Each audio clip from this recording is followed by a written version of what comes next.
Hey there, everybody. Happy Monday, and welcome back to our read aloud of the Phantom Tollbooth.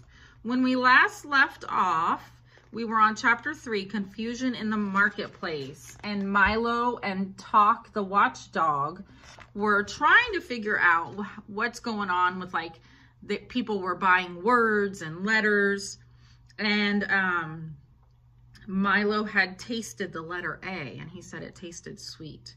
So that's where we're going to pick up today.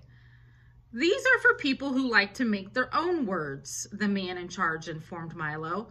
You can pick any assortment you like or buy a special box complete with all letters, punctuation marks, and a book of instructions. Here, taste an A. They're good. Milo nibbled carefully at the letter and discovered it was quite sweet and delicious, just the way you would expect A to taste. I knew you would like it, laughed the letterman, popping 2 G's and an R into his mouth and letting the juice drip down his chin. A's are one of our most popular letters. All of them aren't that good, he confided in a low voice.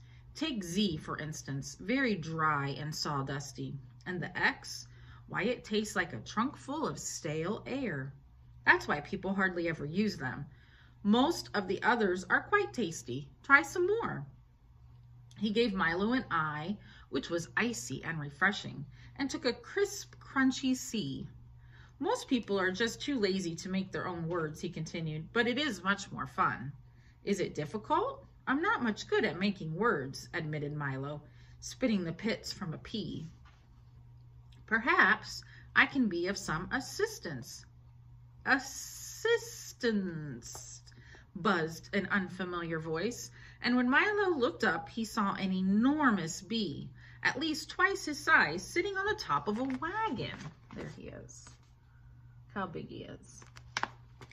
I am the spelling bee, announced the spelling bee. Don't be alarmed, A-L-A-R-M-E-D. Talk ducked under the wagon, and Milo, who was not overly fond of normal-sized bees, began to back away slowly. I can spell anything, A-N-Y-T-H-I-N-G, he boasted. Try me, try me. Can you spell goodbye? Suggested Milo as he continued to back away. The bee gently lifted himself into the air and circled lazily over Milo's head. Perhaps, P-E-R-H-A-P-S, you are under the misapprehension, M-I-S-A-P-P-R-E-H-E-N-S-I-O-N, that I am dangerous, he said, turning a smart loop to the left. Let me assure A-S-S-U-R-E you that my intentions are peaceful, P-E-A-C-E-F-U-L. And with that, he settled back on top of the wagon and fanned himself with one wing.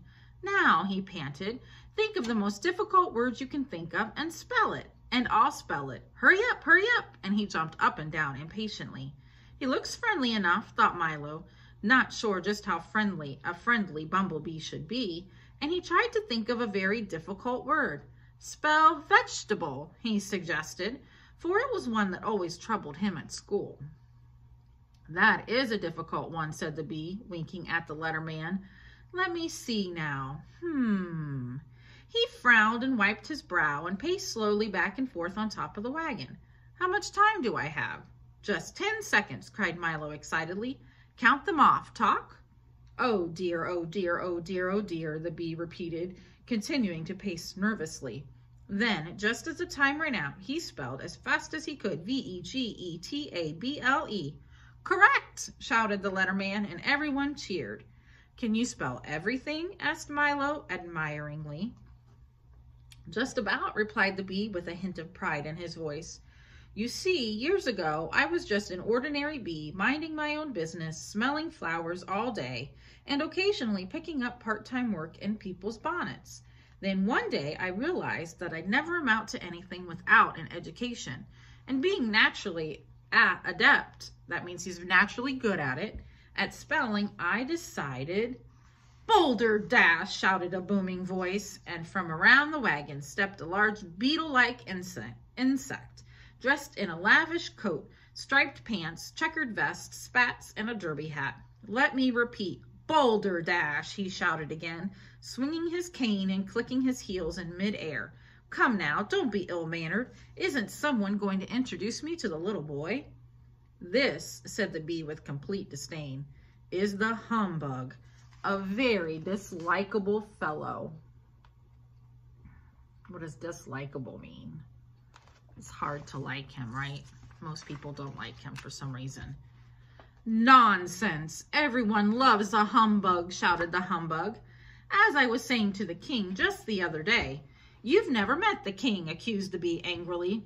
Then, turning to Milo, he said, Don't believe a thing this old fraud says. Bosh, replied the humbug. We're an old and noble family, honorable to the core. Insectus humbugum, if I may use the Latin phrase.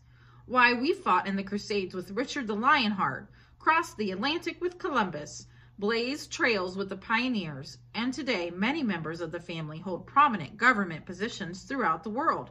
History is full of humbugs. A very pretty speech, S-P-E-E-C-H, sneered the bee. Now why don't you go away? I was just advising the lad of the importance of proper spelling. Bah, said the bug, putting an arm around Milo. As soon as you learn to spell one word, they ask you to spell another. You can never catch up, so why bother? Take my advice, my boy, and forget about it. As my great-great-great-grandfather, George Washington Humbug, used to say. You, sir, shouted the bee very excitedly, are an impostor, I-M-P-O-S-T-O-R, who can't even spell his own name. What do you think the bee means by impostor? Maybe George Washington is not his great-great-great-grandfather? A concern for the composition of words is the sign of a bankrupt intellect, roared the humbug, waving his cane furiously. And there he is with Milo. Milo didn't have any idea what this all meant, but it seemed to infuriate the spelling bee, who flew down and knocked off the humbug's hat with his wings. Be careful, shouted Milo, as the bug swung his cane again, catching the bee on the foot and knocking over a box of W's. My foot, shouted the bee. My hat, shouted the bug, and the fight was on. The spelling bee buzzed dangerously in and out of range of the humbug's wildly swinging cane as they menaced and threatened each other, and the crowd stepped back out of danger. There must be some other way to, began Milo, and then he yelled, Watch out! But it was too late. There was a tremendous crash as the humbug, in his great fury, tripped into one of the stalls, knocking it into another, then another, then another, then another, until every stall in the marketplace had been upset and the words lay scrambled in great confusion all over the square. The bee, who had tangled himself in some bunting, toppled to the ground, knocking Milo over on top of him, and he lay there shouting, Help, help! There's a little boy on top of me. The bug sprawled untidily on a mound of squashed letters, and Talk, his alarm ringing persistently, was under a pile of words. There they are, fighting. And that is the end of chapter 4. So that's where we'll stop for today. Is it the end of the marketplace? What will Milo and Talk do next? Stay tuned. Thank you.